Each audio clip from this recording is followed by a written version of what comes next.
Hello, I'm Omnik.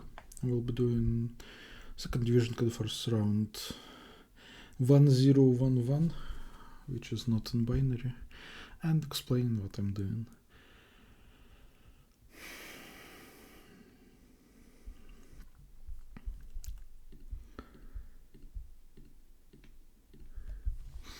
Alright, problem A. Serval and string theory. String R consisting only of lowercase Latin letters is called universal if and only if R is lexicographically smaller than the reversal of R. You are given a string S consisting of n lowercase letters. You are required to make S universal. To achieve this, you can perform the following operation at most k times. Swap two elements. Okay. Determine whether you can make it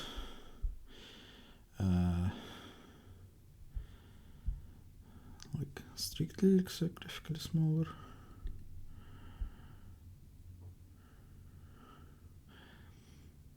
I think it is probably like almost always doable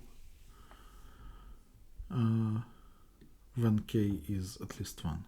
So if all the letters are the same, you cannot do anything about it, and then the answer is no, like here, or like here.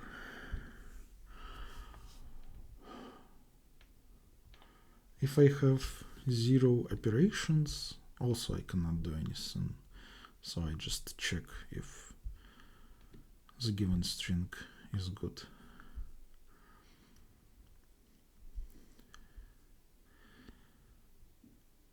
But if I have one operation and not all the letters are the same, I think the answer is just yes. So all the no's we have are either all the letters are the same or k is 0.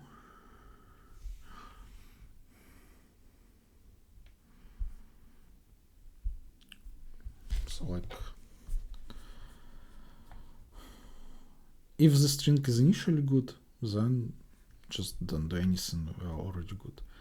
Otherwise, it's either equal to itself reversed, or like if we compare to string lexicographically, in this case like string with itself reversed, we like go, we find the first place where the compared characters are different, so like those were equal, but those are not equal, right? So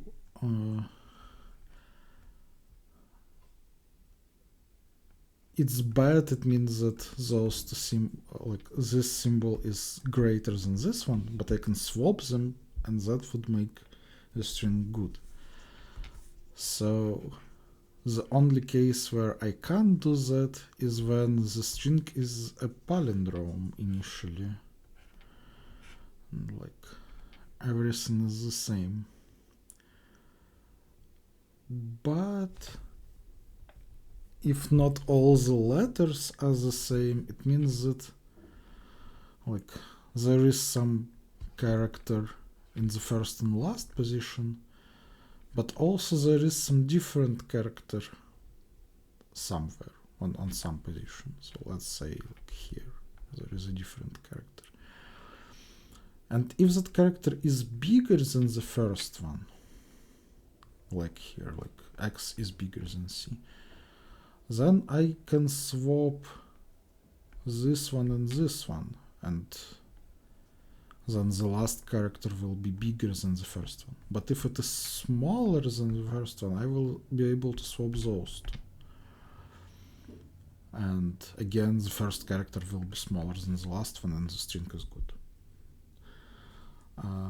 Yeah, even if like I only have one character that is different, that is in the middle of my palindrome, still I can swap it with either the first one or the last one, and make the first and last characters to compare like as I want them. So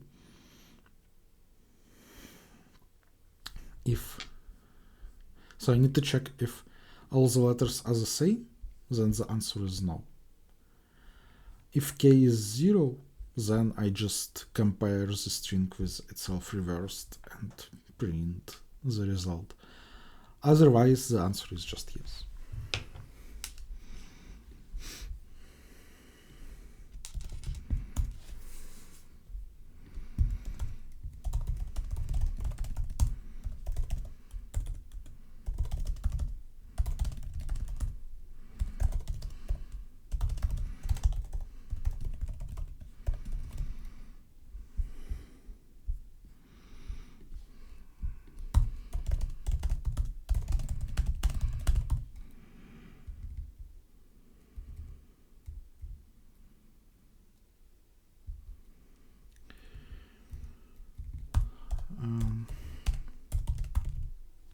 So I need to check if all the characters are the same.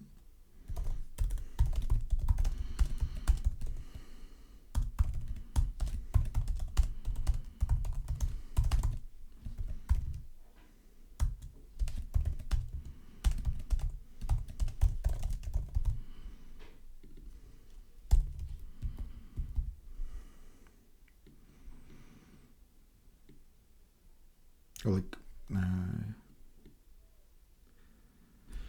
if all equal, then just return false.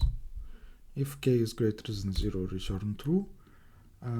Otherwise, k is 0, just check that s is smaller than t.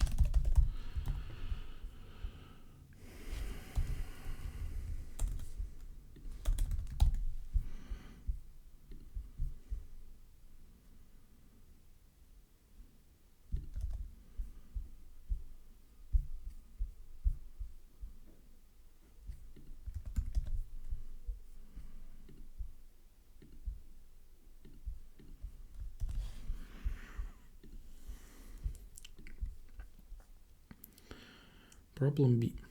Surveillance final max. You're given an array A consisting of at least 4 non-negative integers. You need to perform the following operation on A until its length becomes 1. Select two indices, L is strictly smaller than R, and replace the subarray with max of that subarray.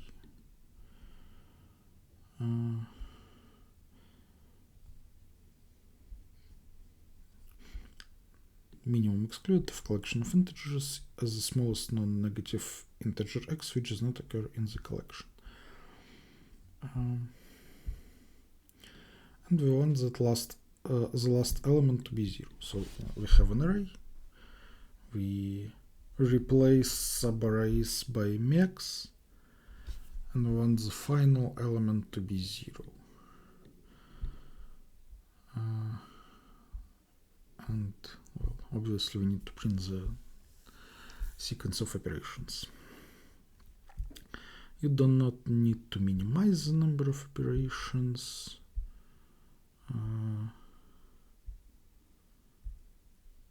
It can be shown that at least one valid operation sequence exists. Makes sense. Okay, so for max to be 0, we want number 0 to be absent from the array.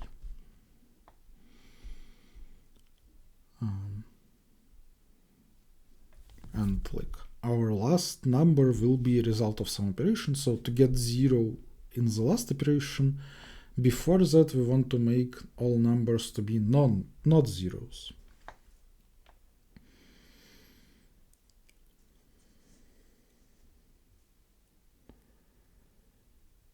And like once we arrive at that, we can just apply the operation to the whole array and win. How to make our elements to be not zeros? Well, we kind of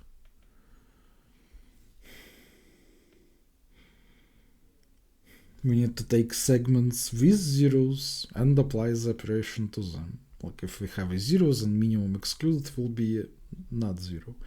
And look, actually, we only consider it's only important whether the element is 0 or not, because if we like in the end we only care if it's 0 or not, and whether the result of the operation is 0 depends only on whether we had a 0 in the array to start with.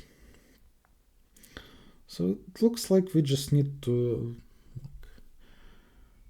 remove all the zeros.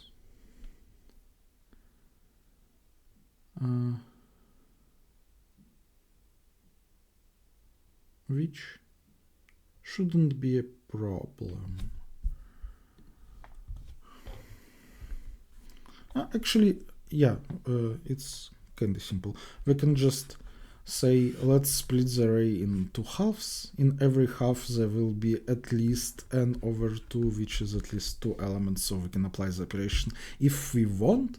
And so if there is a 0 in the half, then we can apply the operation and replace to something that is not 0. But if there are no zeros here, then we just don't apply the operation and all of them remain non-zeros. So for every half, independently, we just look through it, and if there are zeros, just replace the whole half by the non-zero. And if there are no zeros, then don't do anything. After that, like doing that for both halves, we don't have any zeros in the array, so just apply the operation to the whole array. We need to like be slightly careful about doing that, because like we need to print indices. So like I don't want to actually like, keep track of what is where. So I will first do it for the second half of the array. Then for the first half. The first half, like the indices do not change when we do the operation with the second half, because the first half is like to the left. And for the last operation, I will only need to keep track of the size of the array, because I will be doing the operation on the whole array.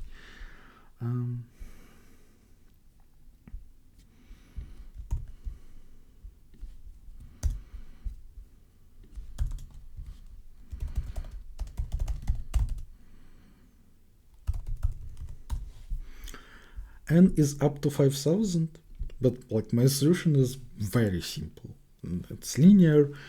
N is up to 5000 to make sure that we can implement the checker. Well, technically, you don't technically need, like it is possible to do in n log n or something like that, but like there is an issue of like taking an subsegment and replacing it with a number. We then need to shift all the elements that were on the right. And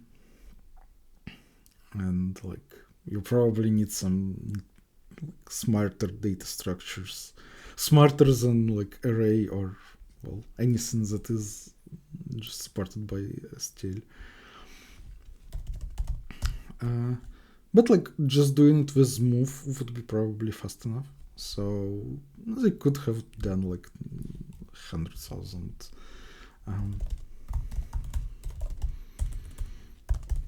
But it is obviously not needed.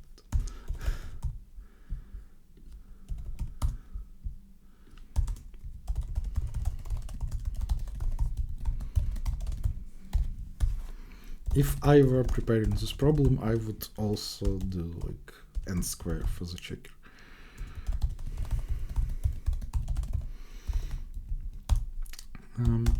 So I need to store the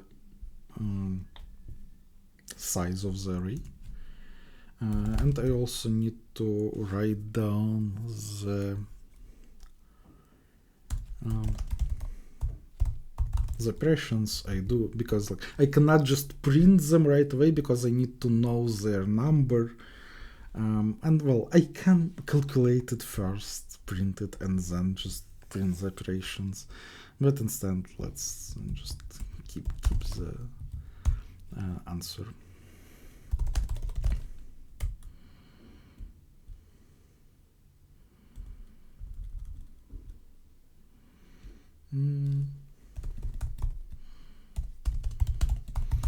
So for simplicity, let's write a function that will try to do the operation on a segment, or like it will check if we need to do the operation on this segment, and recalculate the value of size of the array, and then just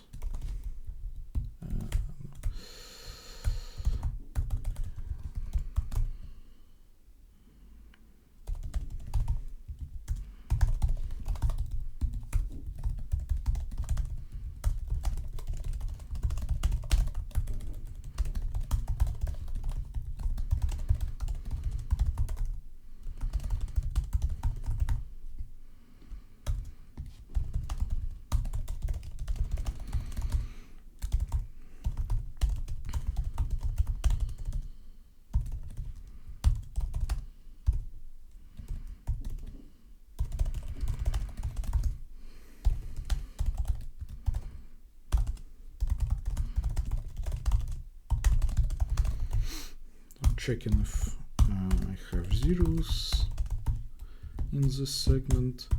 If I don't, then just don't do anything. Otherwise, I need to apply the operation, so write it to answer, but also I need to subtract the length of this subarray -1 from the size of array.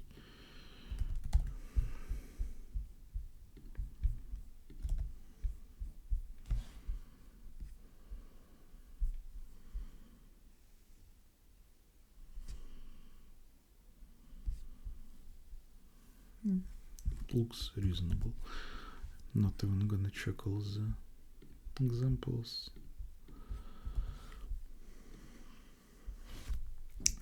Not a lot of places where I could mess it up. Problem C, survival and the formula. You're given two positive integers x and y. Find a non-negative integer k such that if we add k to x and y, then the sum is equal to the XOR, which basically just means that their end is 0. Now determine that such integer does not exist. Yeah, so the sum is the same as XOR. It means that there are no carries in binary when we do the addition. So yeah, we can replace this condition by x plus k, and y plus k is 0, so they don't have common bits.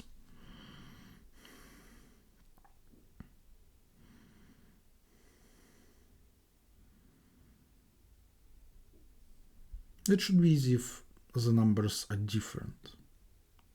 If the numbers are the same, then it's obviously impossible, because they will be the same after we add k, and their end will be non-zero. They will be it will be equal to both of those numbers, and they are not zeros already. But if let's say x is smaller than y, we can make y to be some power of 2, then x will be some number that is strictly smaller than that power of 2. That's it. And we can always just choose a power of 2 that is like 2 to the power of 30, which is strictly bigger than both x and y. So we just need to print k. So the code is super simple. If x and y are equal, then print -1. Otherwise, print 2 to the power of 30 minus maximum of x and y. That will make the bigger of them to be 2 to the power of 30, and the smaller of them to be something strictly smaller, and the end is obviously 0.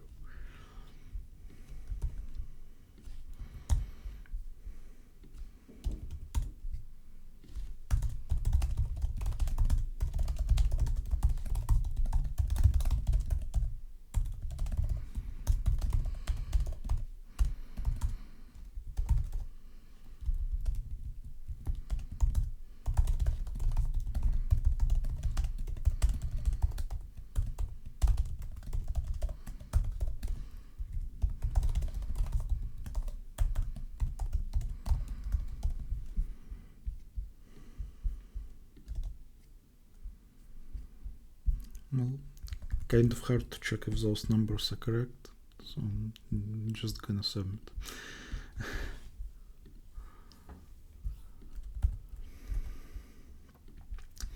Problem D. I'm not gonna read this word. Some kind of buffet restaurant. There is a conveyor belt in the restaurant delivering plates of sushi in front of the customer. In this restaurant, each plate contains exactly K pieces of sushi, and the each plate has a deliciousness DI. Serval will have a meal in this restaurant for n minutes. Within the n minutes, he must eat up all the pieces of sushi he took from the belt. He must. So, okay. Denote the counter for uneaten taken pieces of sushi as R initially R equal to 0 in each minute. Only the each plate of sushi will be delivered in front of Serval, and he can do one of the following. Take the each plate, whose deliciousness is DI, from the belt, and R will be increased by K, because there are exactly K pieces on each plate. Eat one uneaten piece of sushi that he took from the belt before, and R will be decreased by 1. Note that you can do this only if R is greater than 0. Or do nothing and R will remain unchanged. Note that after the n minutes, the value of R must be 0. Serval wants to maximize the sum of deliciousness of all the plates he took. Help him find it out.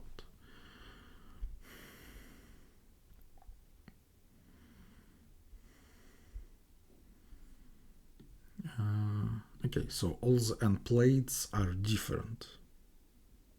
Okay, that is helpful. I was assuming that they're like on a cycle, and I need to I cannot take the same plate several times, but that's not the case. Or if it is the case, like the length of the cycle is greater than n. So I just have n plates.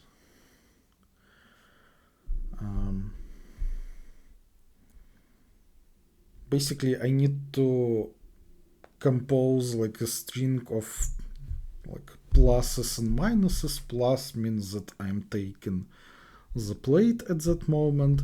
Minus means that I'm eating at that moment. And like my string of pluses and minuses should be like kind of a correct bracket sequence. But like plus actually increases the balance by K. And also I can do nothing. But like doing nothing kind of doesn't make sense. It makes sense to do it only if the balance is 0 right now. And I want to maximize the sum of the pluses I have taken.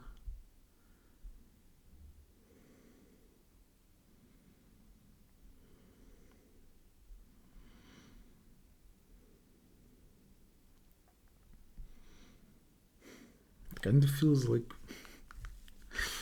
even for k equal to 1, it is not a very simple problem.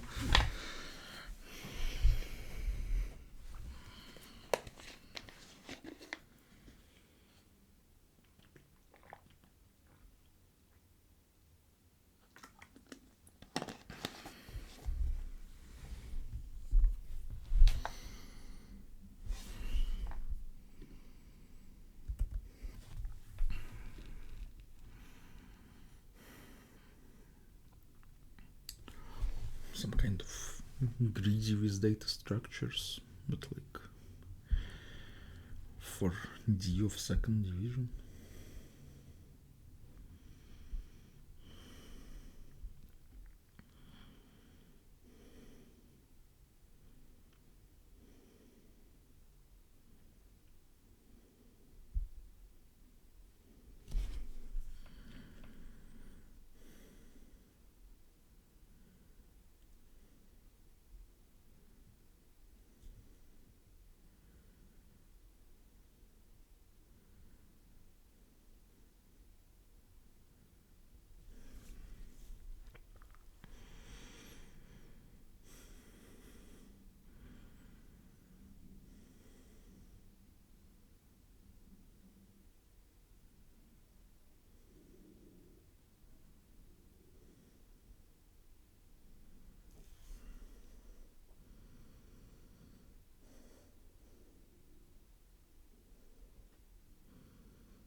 I don't know, the problems about like choosing bracket sequence to maximize some cost was never good at those, and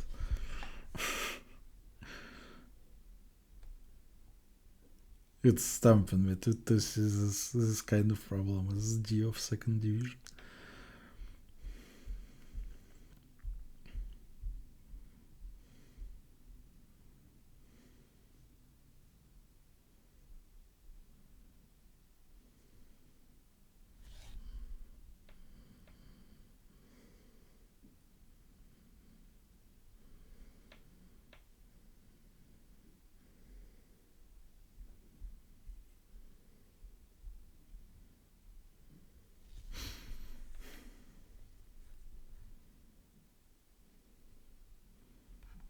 Let's say I have chosen some pluses. And like everything else is kind of like filled with minuses, except like I don't want to go to negative balances. In the end, I need to make sure that my balance is 0, which means that like after the last plus I need to place like at least k minuses, so there must be at least k free space here. After the second to last plus I know that there will be one more plus here, and like the number of places there must be at least 2k plus 1, because like one place for this plus, and also there must be at least 2k minuses after this one to mitigate those two pluses. I know that at least k of them will be like after the last plus, and here like at least 2k plus 1. And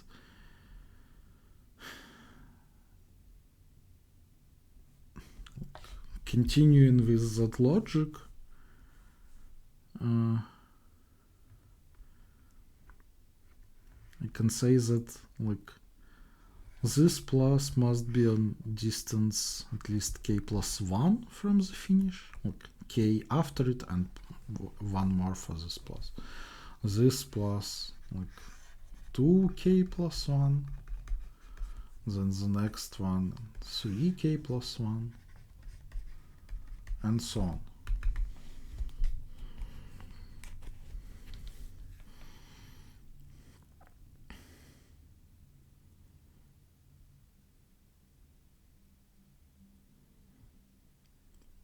That is necessary, and it is sufficient.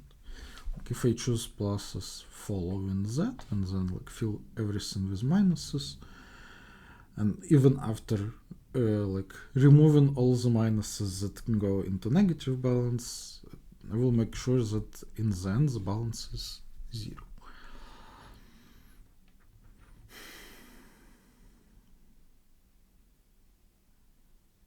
Okay.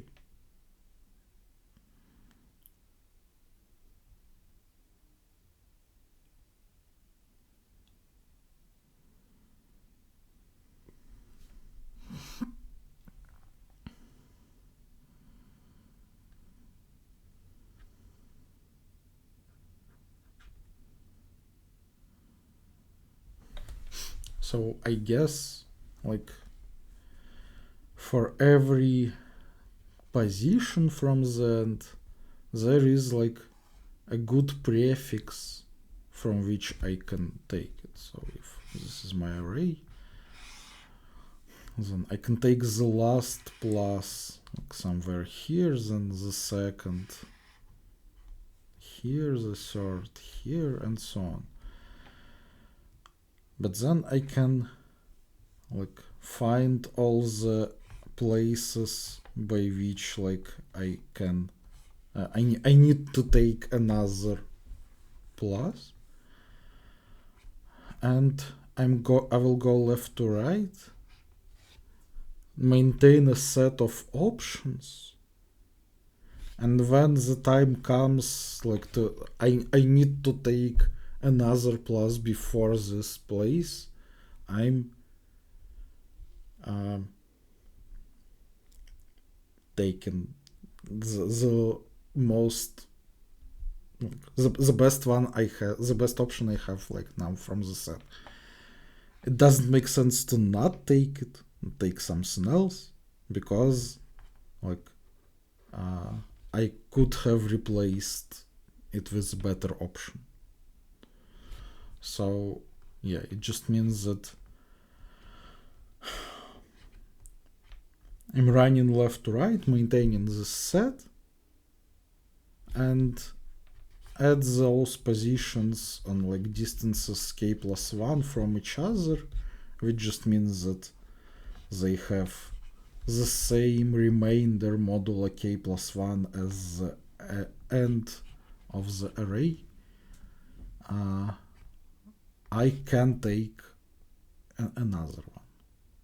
And just taking the maximum and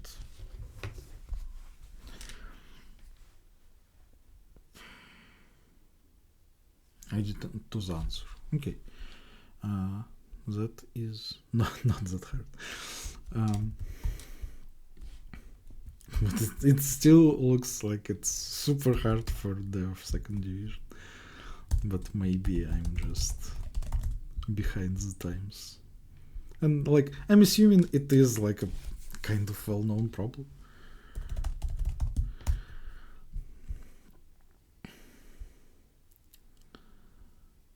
Okay, then the numbers. I don't even need to read them first. And like I said set, but we can just use priority queue.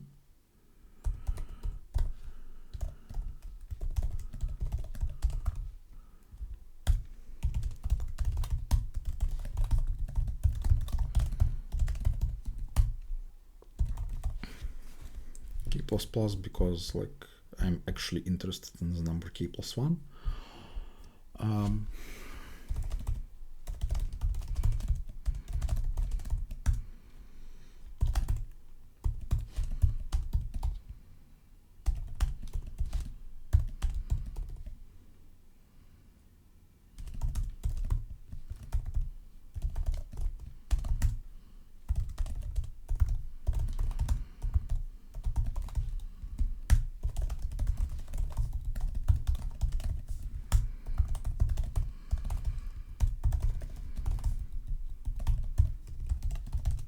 That's it.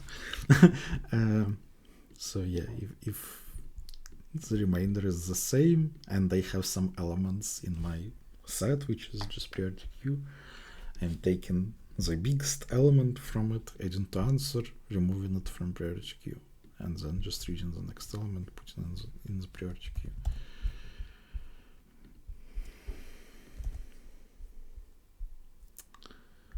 And it does not work.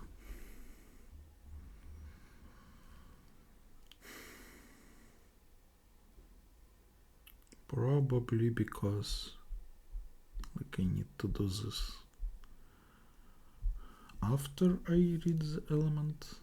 Yeah, for 3 I can take the first element, but I will do the check only before the first element.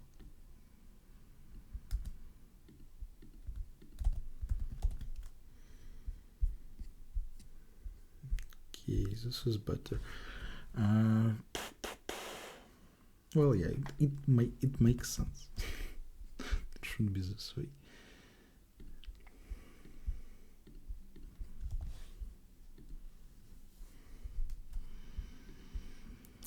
Problem E, serval and modulo. There is an array A consisting of n non-negative integers and a magic number k. At least one k is an integer. Serval has constructed another array B of length n. Bi is just ai mod k, or like they are equal mod k. No, means remainder. Okay. you're given two arrays A and B, find a possible magic number k. However, there is a small possibility that zero fooled you, and such an integer does not exist. In this case, output -1. Shuffled B.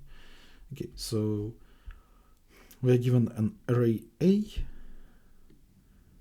and then array B that was supposedly created as like take all the A modulo some number k and then shuffle it. We need to find the number k.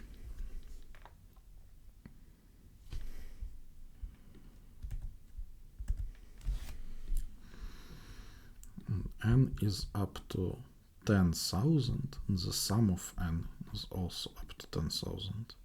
The numbers up to 10 to the 6. K is up to 10 to the 9 for some reason, but obviously if k is bigger than 10 to the 6 plus 1, then increasing it further doesn't make sense. So like we can calculate the sum of all elements in I, all elements in B, and like their difference should be divisible by k. Can we just like factorize and then check all the options? So the sum will be like 10 to the 10th. Factorizing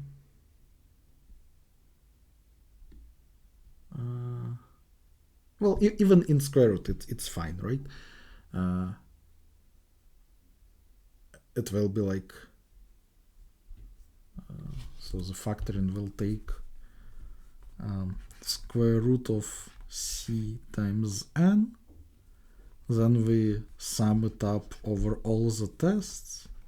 It will be square root of c times sum of square root of n. And I'm pretty sure that the worst case should be like when all the n's are just 1, right? So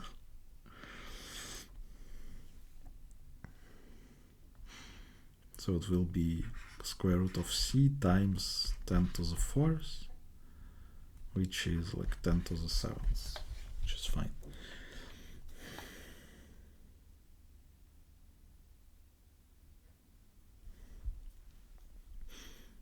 So we can factorize, find all the divisors. How many divisors will there be?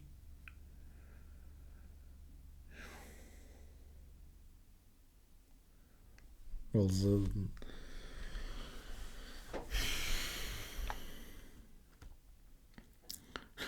the accepted heuristic is like something like 2 times cubic root. It is not true, but it works well enough for numbers we are talking about. So for 10 to the 6, I think like the correct value is 128 or something. Not sure. It should be more, right? It should be like 200 something.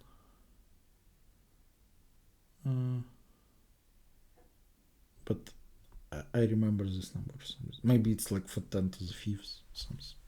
Okay, so let's say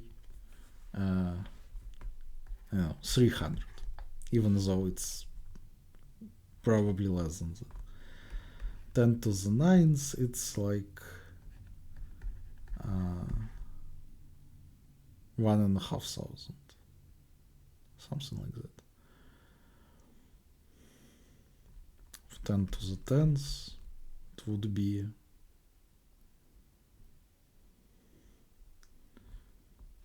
let's say 4,000, even though I'm sure it's less than that.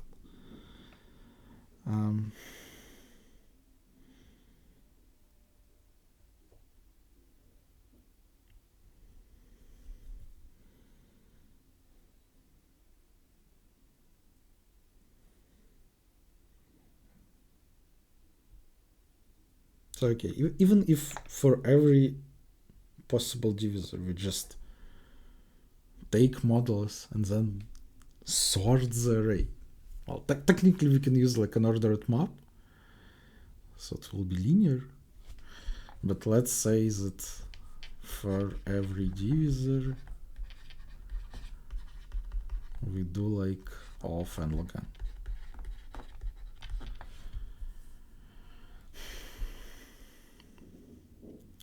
Then if we say that the number of divisors is like a cubic root, then it will be like cubic root of n times n log n. And then we sum it up over all n's. And now I think the worst case is when we have just one big test. It's like c times n cubic root. But still, like n is so this is equal to cubic root of c times the sum over n to the power of 4/3 log n. So n is in the power that is greater than 1, so the worst case is when n is big.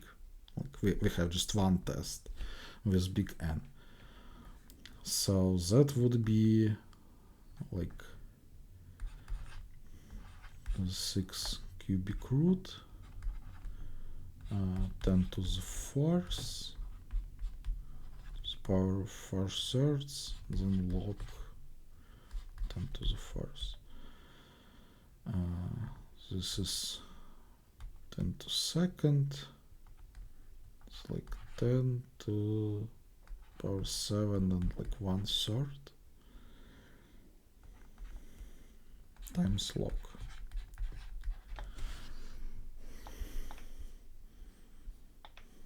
I think it should be good enough. Like, but like, what's the point of the problem then?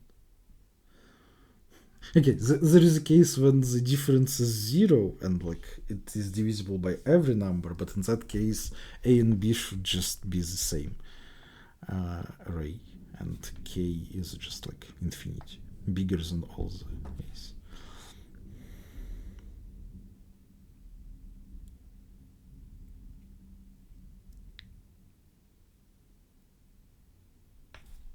I don't know. It looks like it should work.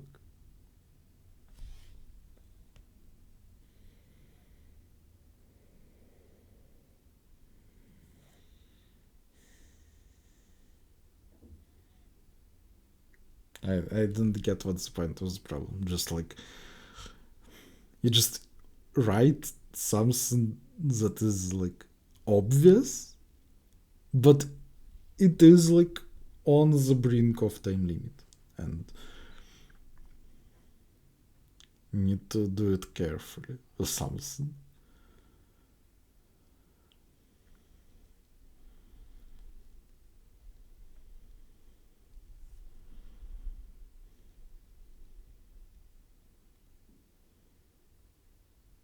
I don't even need hash maps. I can just use array of size 10 to the 6. Well, then it's surely fast enough. Like without this logarithm, it is super fast. What's the point? Okay, let's just implement that. I don't get it.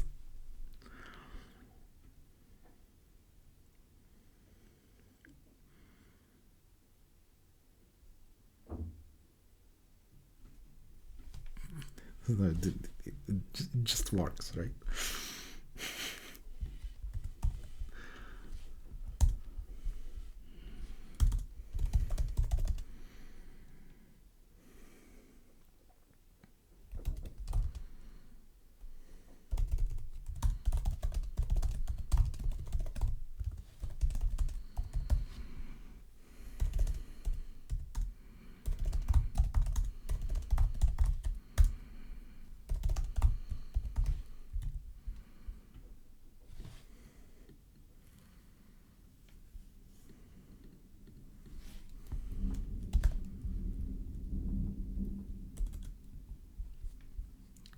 some scary sounds.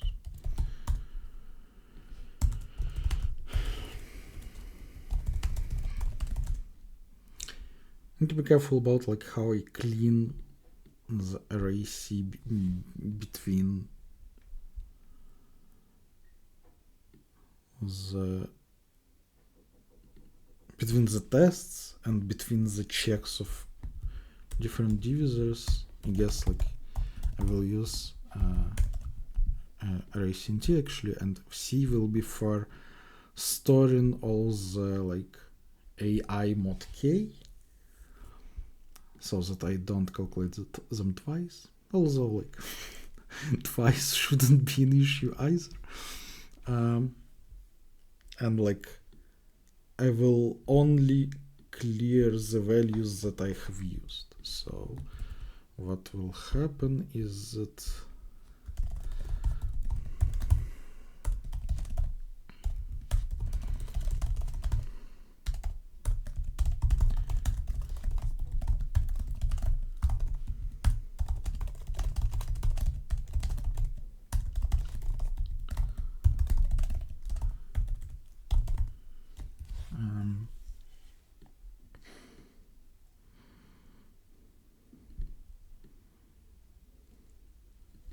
okay, so in the beginning of solve, I need to like add 1 to CNT for every BI, right?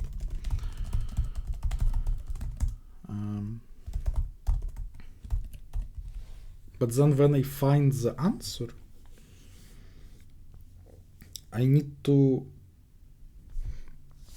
subtract them back. And like, but I also want to be able to like check the divisor, and if it is good, then just print and return from it. So like, you don't need to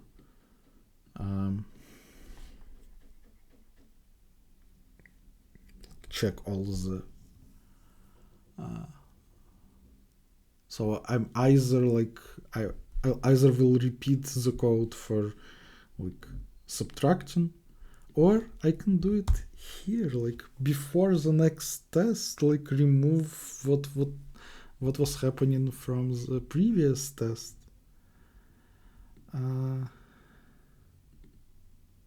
Also, when I'm checking, I will like decrease CNT for the values that I found, and if everything good, I cannot restore them back. Okay, yeah, that's a good option. So now calculate the difference of sums. I also need to check if the arrays are just the same from the beginning, and if they are, just print like something big.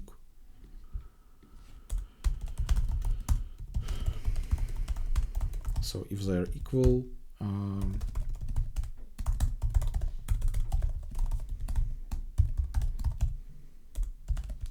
print C and return. And like this is the thing I was talking about. I didn't clean this array in this case, so instead I will just do this CNT++ here. So first check the stupid case.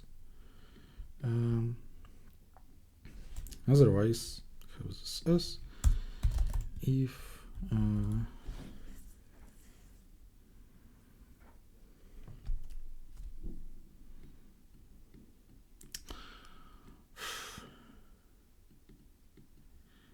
like s can be like negative or 0, in which case I don't have any anything to consider.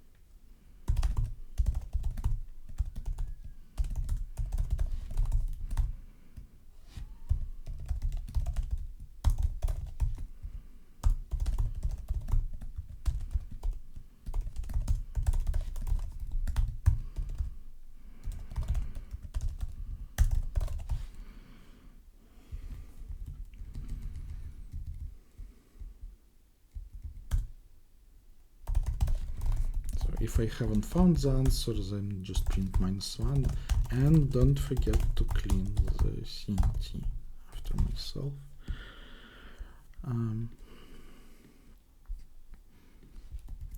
Okay, so now we'll check value of k.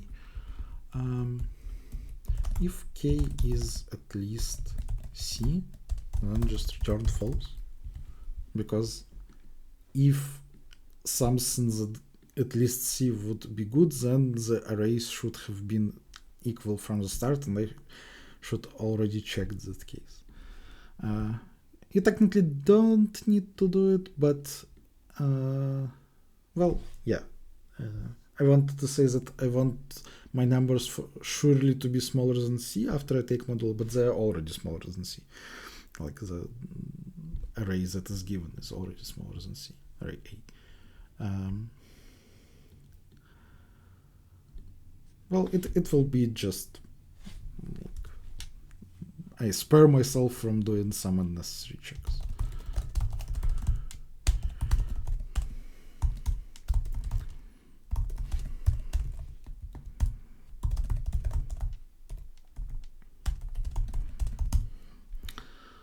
So this is my number, and if I don't have such numbers in array B left, I have already used up all of them, or like I didn't have them in the first place, then like I need to kind of say return false, but before that I need to bring back like what I subtracted from CNT.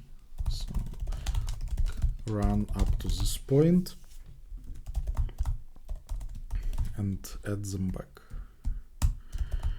If I have them, then like I'm using one of them, and if everything's good, so for every number I generated, I found a pair in the array B, then like those arrays are the same, and I'm just saying return true, and here when I like return true, I'm just returning from this function because the array CNT is already set to 0.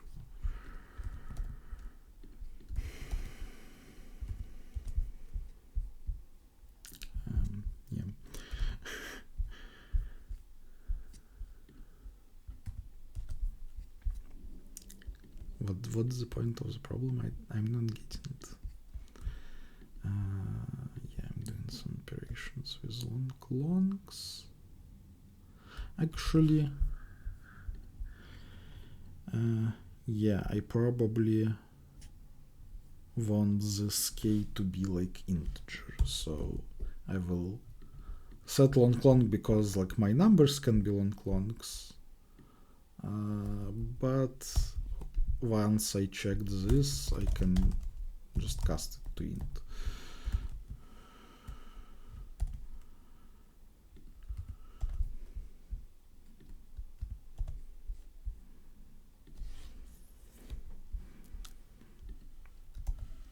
So the problem is just about making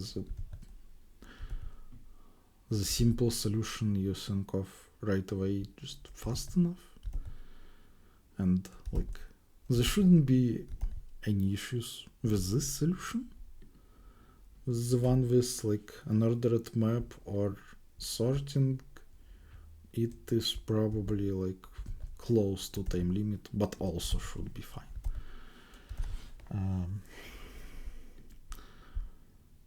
I want to make sure that it's accepted because like I just didn't understand what the problem is about, and that is always scary. Like it seems that maybe I don't understand something, maybe it's much slower than I expect, because like for me this solution is not like problem E of second division, that's like, I don't know, problem B something just super simple, but like it's on the border of time limit, and it's not even on the border actually. Yeah, and after I will see it hopefully get accepted, we will have problem F left, which is split into 2 subtasks. Okay, we should start reading F. Yes. Serval and colorful array. This is the easy version of the problem. The difference between the version is that in this version n is up to 3000. And in the third one, it's big. Okay.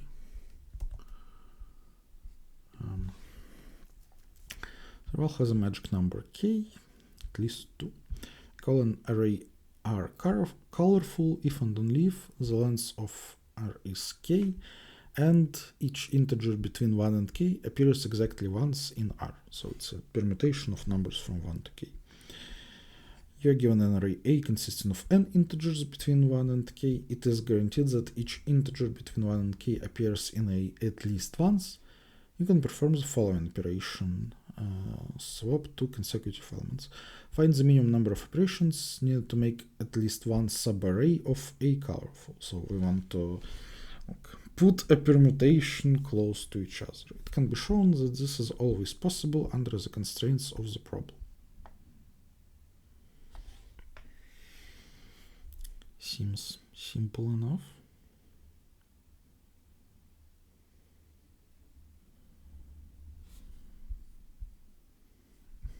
Is k also? Yeah, k is also big in the third version. What?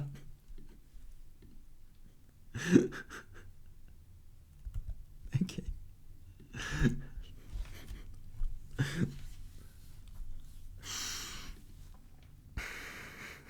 And I was worried if it will pass.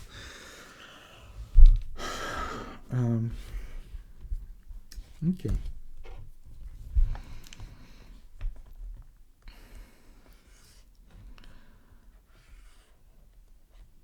It's alright. Let's say that I want to make, like, on this subsegment my permutation.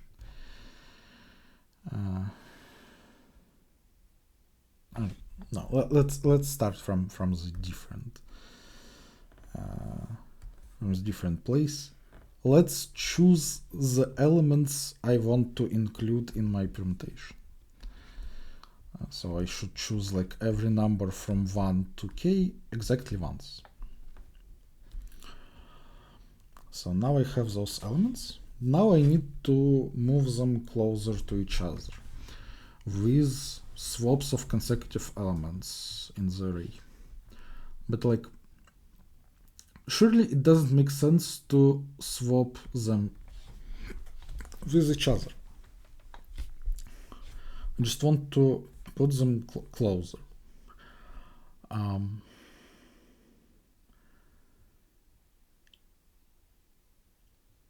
Okay, so I think that it should be clear that, well, since I'm not going to swap them with each other, it means that their relative order will stay the same. So this will be the first one, then second, third, fourth, fifth, sixth, seventh. Well, 7 is like, it should be actually k, right? And after I do the swaps, they should be consecutive. So there should be like some subsegment that like my elements are now like in this segment and the relative order is the same. Then like what is the number of swaps that I will do? Well, clearly it's just the sum of distances of all the elements, what they traversed.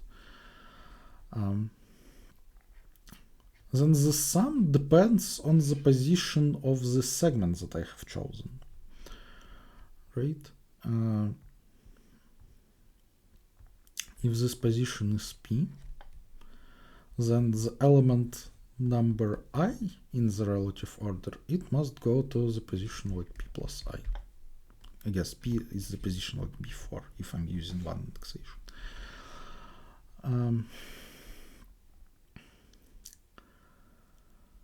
And like some elements we will move to the right, while others we will move to the left. And like it just so happened that I'm moving some prefix of elements to the right and some suffix of elements to the left. But that's actually, that will always be the case, because, well, whether I want to move to the right or to the left depends on whether the final position is to the right or to the left from the starting one. But like, if we look at the difference, like starting minus final position, then what happens when I'm like for the element 1, it is negative, which means that I'm moving to the right. What happens when I move to the next element? I will move 1 to the right here in the target position, but I will move something that is at least 1 to the right in the initial array. So I increased my value by something that is at least 1 and then subtracted 1. So the value has not decreased. And then when I move to the second, it will not decrease again. And so I start with the negative value, and then after some increases, I get positive value. So like those elements will move to the right, those elements will move to the left. What will happen if I shift my segment where I want to move the elements by 1, let's say to the left? Well, then all the elements that we move to the right, they will need to move 1 less, and all the elements that move to the left, they will need to move 1 more. When it is beneficial for us to shift the results on the right to the left? Well, when we have more elements moving to the right than to the left. And basically, we will, like the optimal position will be when this middle element actually stays the same. So the middle element stays in the same position, and like everything that is to the left of it will go to the right, and everything that is to the right will go to the left. So yeah, this middle element will stay in place. Well, in this case, I had like odd number of elements, so I had a middle element. If I have even number of elements, then I can choose like either of 2 middle elements, or like, actually, they don't have to all, they don't have to stay in the same place, both of them. For example, if I have just 2 elements, then like any position that like is between them kind of is good. Like I will just, like, they have to meet, right? They have to meet somewhere between them, and like if the first one stays, it's good. If the second one stays, is good. If they both like move to the middle, it's also good. And like the same is true when we have some even number of elements. We have like those 2 middle elements. If one of them stays at the same position, then it's good. Okay.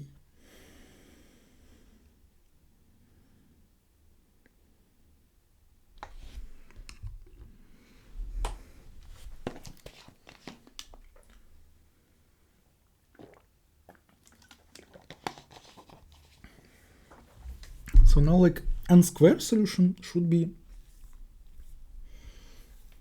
pretty simple, right? What if I fix the element that will be the middle one? Okay, so this element is middle one. Let's assume that k is odd for simplicity for now. So this one is the middle one. It means that it will stay on the same place, and the segment I want to collect, all of them, it should also be centered in this element. So I'm choosing this element, obviously. This is a segment. Now for all other elements, I also need to choose one of the occurrences of that number in the array. And what is my target function? Well, for elements that are to the right, what they will move is like their position minus the position where they arrive, right? So something like this. But like those positions are fixed. Their set is known already. So I just want to minimize the sum of those positions. The same, or like rather, the opposite is true for the elements on the left. The distance is the final position minus the starting position. The final positions are again known already, and I want to minimize the sum of starting positions. So they like I want obviously them to be like as close to my fixed center as possible. Well, the issue is that it looks like I would just want to minimize the distance to the center. So like why not choose the closest occurrence to the center for every element?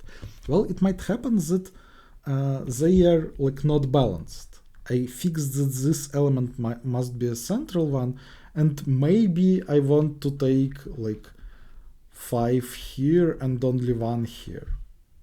And like for all those 5 numbers, the right occurrence, the closest one, is closer than the left one, which is bad. Like I need this element to be central for my like. I fix that element to be center, then based on that, I specified how my target function looks. Right? I said that for elements that are on the right, I'm taking their position, their starting position minus their final position. For elements on the left, I'm doing it vice versa, final position minus starting position. And so I'm saying that for the elements on the right, I'm minimizing the sum of positions. For elements on the left, I'm maximizing the sum of positions. But that only works if I actually correctly fixed this middle element. It actually must be in the middle. So I cannot do that. Instead, for every element, it is true that if I fix whether it is on the left or on the right, I want to have the closest occurrence. So for every element, we will look at the closest occurrence on the left and on the right.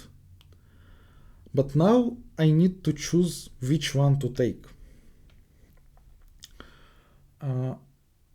And I need to take them in such a way that like on the left and on the right, I have the same number of elements.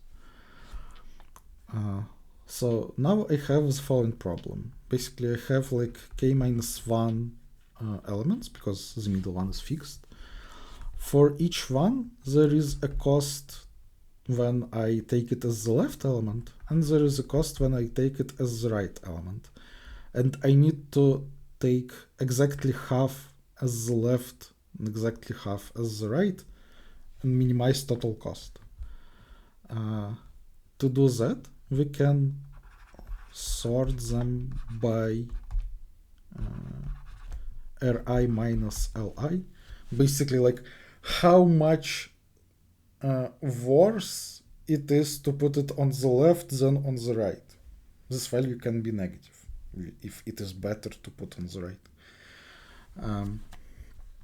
And now, like, I have those like sorted in increasing order by this. So here I have like very negative elements where like Ri is much smaller than Li. Here like Ri is a bit smaller, Ri is bigger, and Ri is much bigger. Actually, like they don't have to be spread like equally, but what I'm trying to say is that like I need to just split them in the middle and say that those will go to the right and those will go to the left if I want to minimize the cost. Why is that? Because like for those it is better to put them on the right, for those it is better to put them on the left. But like I need to choose one of the options, and they're sorted by like how much, like for from the left to right, like for the elements on the right, it is like better to put them on the left part. For elements in the beginning, it is better to put them in the right part. And so like splitting them in half and just putting those to the right part and those to the left is the most optimal thing you can do. So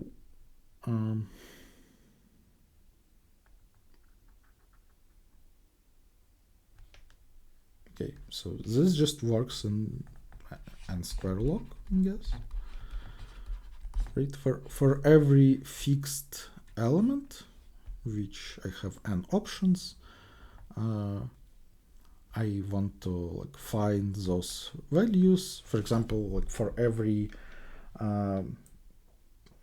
value, I have the list of all positions, and like with the lower bound here, I'm finding like the closest to the right and to the left. From there, calculate those values, then sort by the difference. That's like n log n, and calculate the actual value. So that is good enough for the easy version. Let's implement that, and then we'll see if I can do the hard version without some nasty data structures. But probably not. Probably the hard version is about using those nasty data structures to implement this solution faster.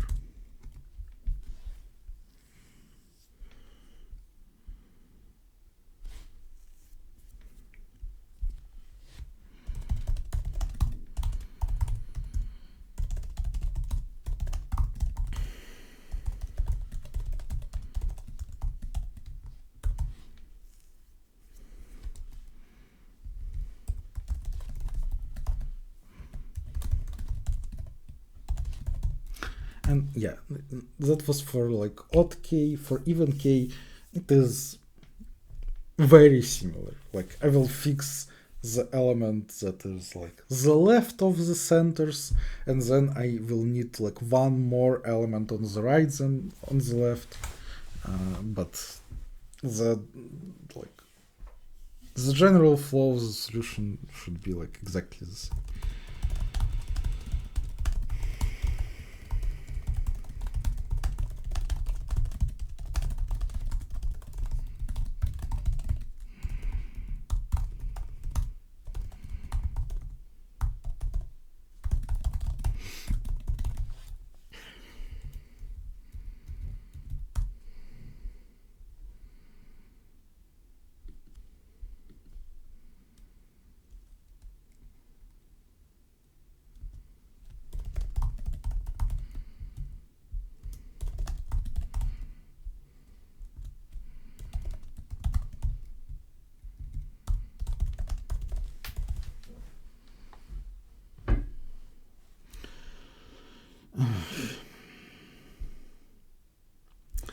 You need to be a bit careful. Like it can happen that for some element, like there are no occurrences to the left or to the right of the chosen middle one, and so like the other option should just like kind of have cost infinity.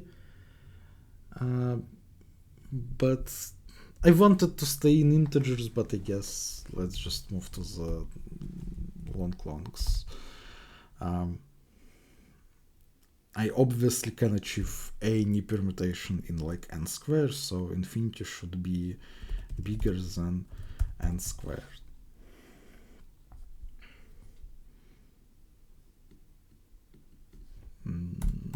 This should be big enough even for hard version. Yeah.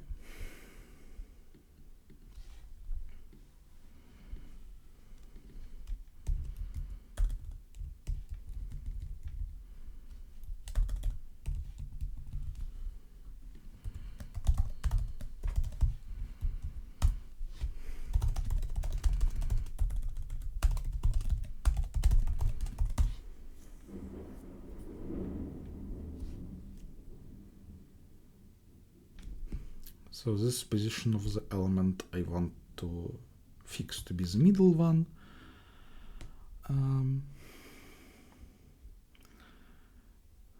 Technically,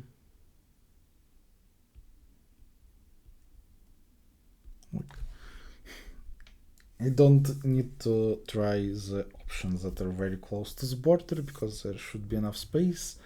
But it is fine to do that.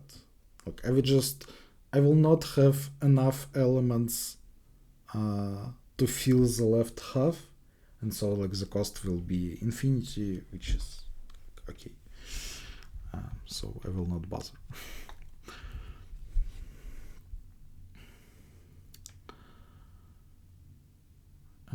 Okay.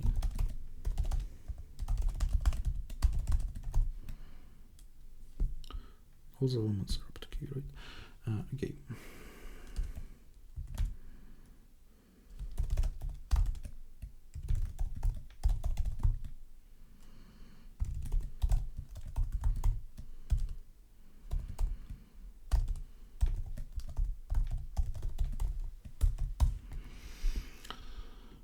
So this will be the first position on the right, including this one. Well, it matters only for the value that is equal to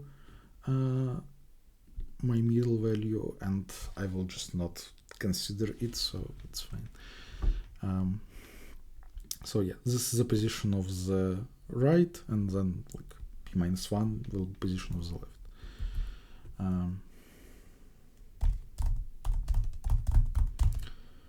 I will define costs like somehow. For example, like the distance to the middle element. It should be like the distance to the final spot, but I don't know where its final spot is. I know only like that they move in that direction. So I will choose some like 0.0 from which I'm measuring, and then I just need to like carefully calibrate like what to add to the answer.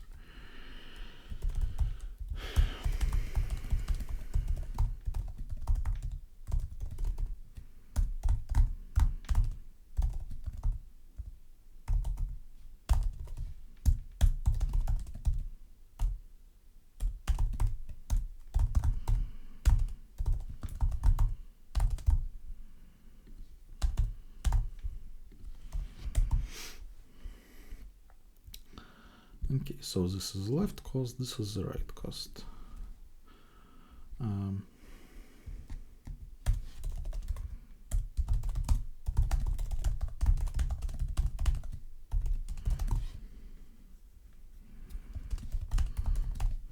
So for all the numbers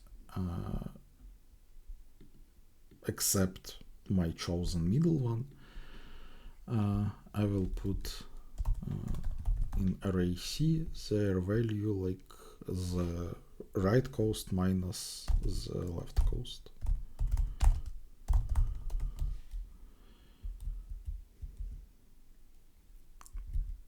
I can also say that I'm calculating the cost here, and well, I'm kind of saying that I'm putting everyone on the left, but then the half that is cheaper I will move to the right. So I add the cost to put on the left, but then like this is what I will have to add if I decide to actually put it on the right side, and I'm just choosing the cheapest options there, and the number of those options I need to choose would be just k divided by 2. Rounded down is fine, and yeah, k minus 1 divided by 2 rounded down would also be fine actually.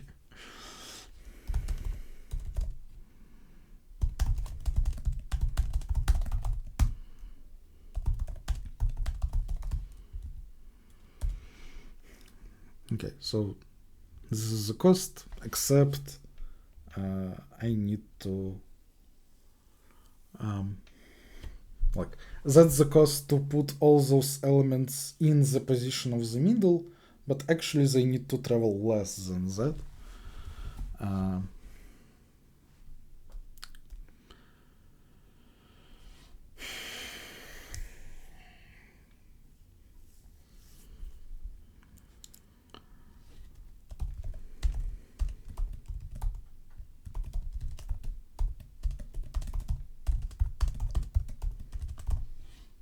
This is the additions for the right part, and for the left part, instead of like this is the length of the right part, and so for the length of the left part I need to use like k minus 1 minus this value.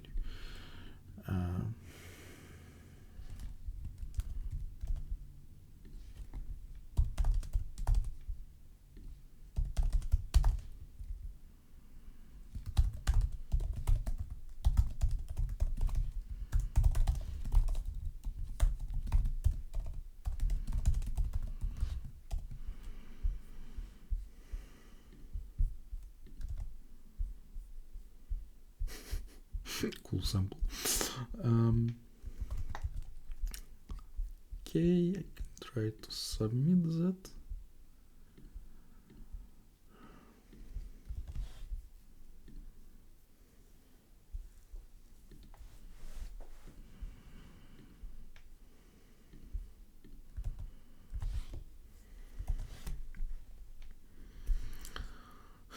So for the hard version, I think we just want to implement it faster. And like the way to do it is to, right now I'm just fixing the middle element and calculating everything from scratch, but actually I can like do a scan line on the middle element, which like actually 4 is already a scan line, but now I want to like not recalculate all the values for all the for every color basically, because when I move from like this middle element to the next one, for almost all the colors, their closest element on the left and on the right, they do not change.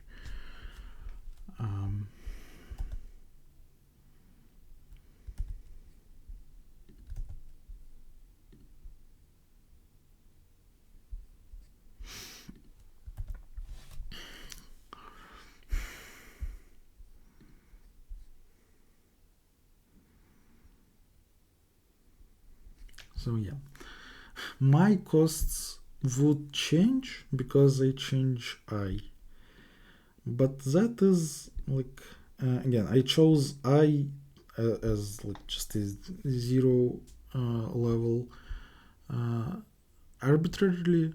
I can just like use coordinate for the right position and minus coordinate for the left position as the cost. I will need to change like this part, but that is easy.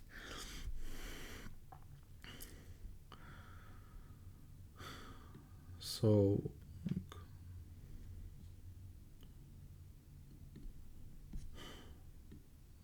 those values will just change for like at most 2 colors, or like maybe just 1 color. But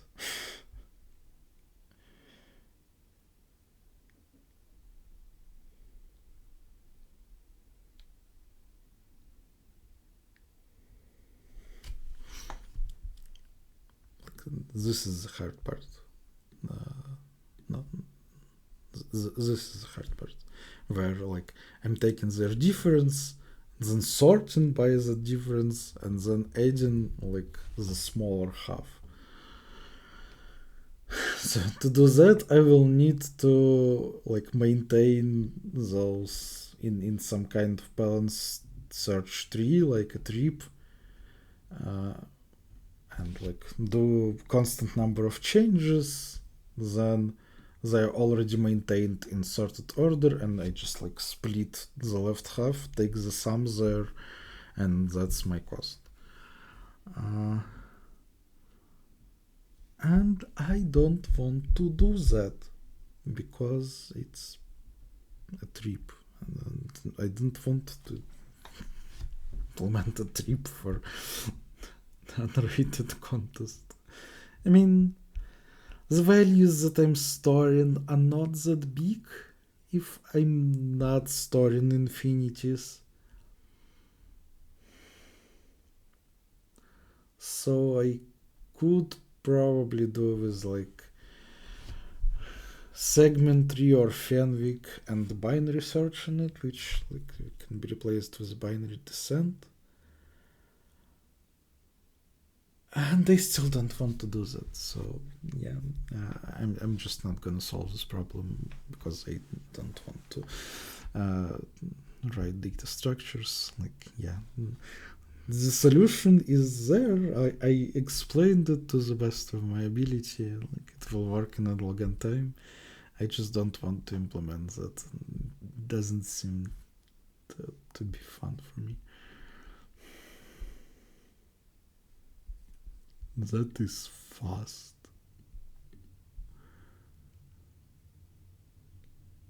That is like insanely fast.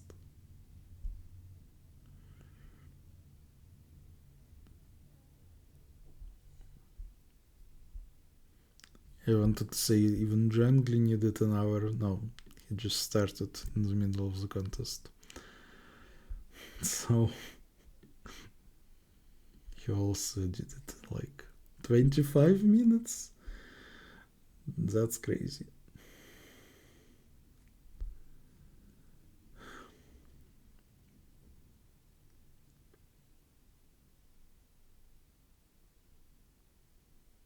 Okay, maybe there is a simpler solution.